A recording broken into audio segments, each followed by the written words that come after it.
Good morning and welcome to Newsfirst Prime Time Sunrise.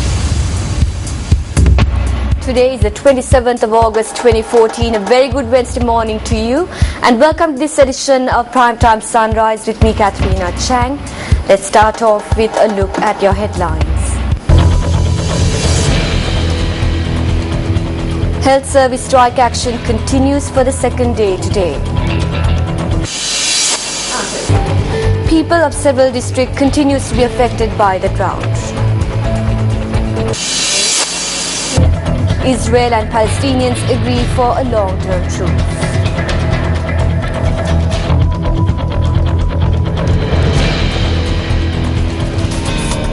Now on to those stories in detail. The strike action initiated by the supplementary medical professionals citing 6 demands continue for today as well.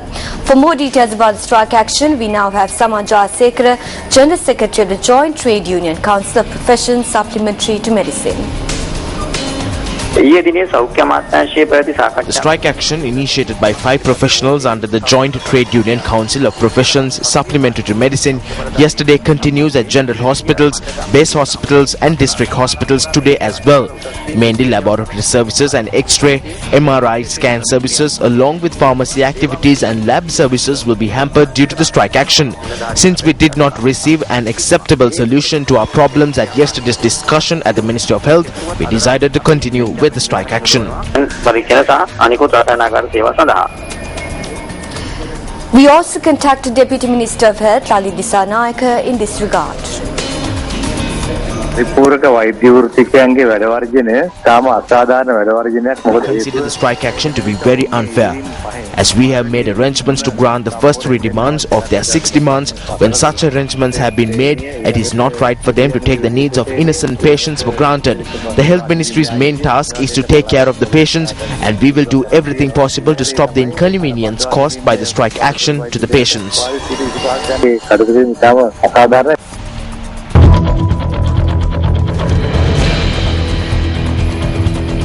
Now the extreme weather condition has been a much talked about topic these days. Bring us details for the drought hit areas from the Pulnadu district. We have Newsfirst Sangeet Kalubowila. Good morning, Sangeet. Very good morning to you, Chang. Very good morning to you. Yes. Now I'm at the Divisional Secretariat in Madhurgiriya. And the Divisional Secretary, Mr. N.A.S. Nishank Karachi, is also right here at this time to manage and coordinate the relief activities for the people. Yesterday, Chang, we met some villagers in Nikahena, a remote area in the district of Polonnaru. Around 42 families living in that village alone. According to Mr. N.A.'s Nishank Karachi, around 50,000 families in 32 Gram Seva divisions are now being affected by this drought. He insisted that those people have faced difficulties in finding drinking water. Not only finding drinking water, but also maintaining their livelihood, as they had not had the opportunity to involve in cultivations for the past 6 months due to lack of rain.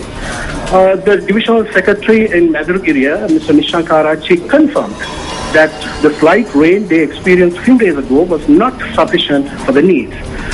He also said that although they are taking every measure to supply relief to the affected people, they have faced problems in water distribution due to lack of certain facilities. Therefore, Chang, he make requests to the public to provide them with bowsers and other essential assistance. This is the situation here in Madhurgiriya now, and we are continuing to visit other affected areas in the Polonnaru district. So I'm Sangeet Kalubowila for Newsfirst. Thank you very much. Okay, thank you, Sangeet, for that comprehensive update.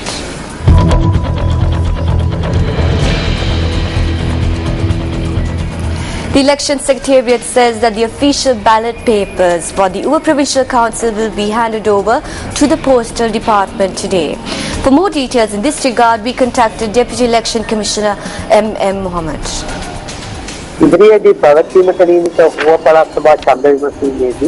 official ballot papers for the upcoming Uva Provincial Council election is scheduled to be handed over to the post offices today.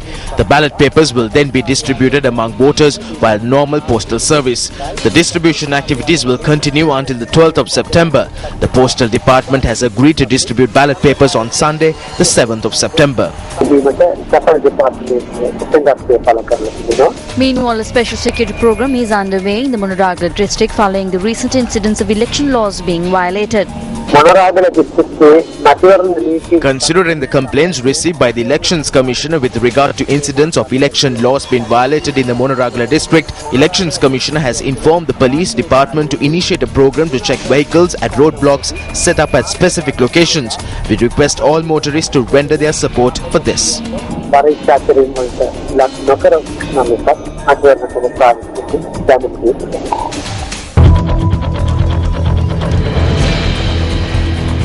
Two foreigners have been appointed to the Presidential Commission to investigate missing persons. Secretary of the Commission, H.W. Gunadasa, said that he received the Gazette notification in this regard yesterday, adding that these two individuals are of the Indian and Pakistani origin. Therefore, the number of members appointed to the Presidential Commission to investigate missing persons now stands at 5. The Secretary to the Commission said that 2 new appointees will assist in the operation of the Commission in the future.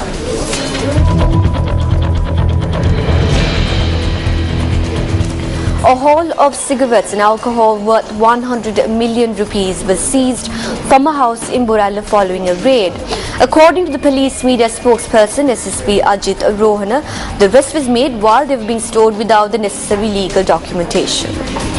Police media spokesperson added that the suspects had rented the house in question for 175,000 rupees a month and had been carrying out this racket for over a year. 26,000 liquor bottles were seized from the location. Police noted that the worth of cigarettes seized at the location is 5 million rupees.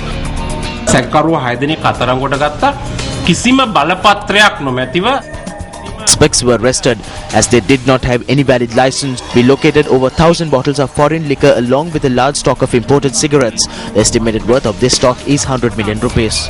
සොයාගෙන තියෙනවා. ඒ වගේම විදේශීය cigarette විශාල ප්‍රමාණයක් සොයාගෙන තියෙනවා.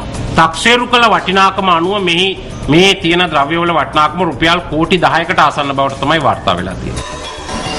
And starting off with some cricket news, Sri Lanka cruised to a solid victory at the second ODI, beating the visiting Pakistan side by 77 runs. Chasing a score of 311 runs, the Pakistani team were bundled out for 233 runs in the 44th over.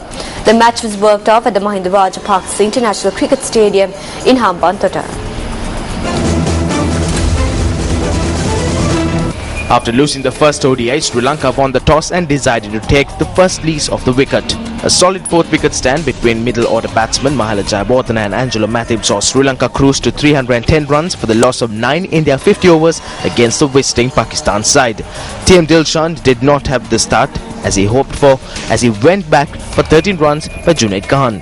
After steering the horse past 50-run mark with opener Upul Tharanga, Kumar Sangakkara was dismissed for 11 runs.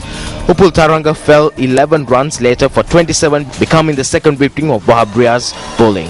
Angelo Matthews then joined Mahala Jayawardene at the crease to add 122 runs for the 4th wicket.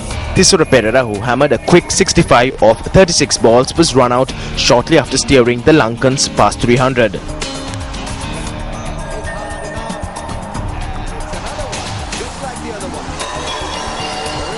Is red hot and he's smiling.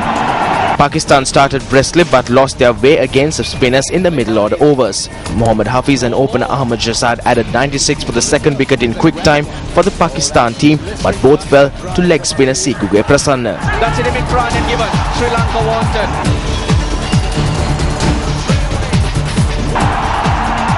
Comes wide, that's his 50. Big hitting Shahid Afridi tore into Lasit Malinga in an over, hitting the baseman for 3-4s, but did not last for long as Perera got into act. Yes, with this. And thereby Sri Lanka cruised to a solid victory at the second ODI, beating the visiting Pakistan side by 77 runs. The third and final match series will be played at Dambulla on Saturday. At one stage, Pakistan looked like taking crowd present, thoroughly enjoying a Sri Lankan win with the ball. And a great... And on football news, Real Madrid launched the club's new kit for the UEFA Champions League at the Bernabeu, with the players at unveiling expressing their desire to make history by being the first team to win the trophy back-to-back.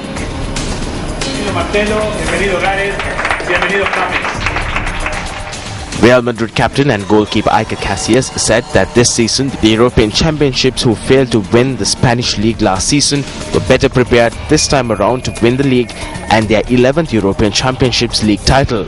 New arrival Colombian James Rodriguez said being at the new club was a unique experience. The new black kit, designed by Japanese designer and Adidas collaborator Yoshiji Yamamoto, features two dragons with origins in Eastern culture that represents the values of the club, a news release said.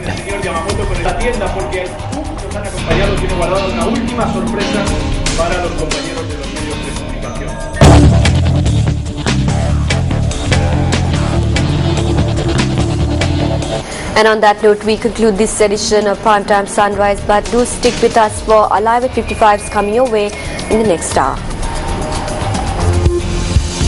Hotline 0114 896 896.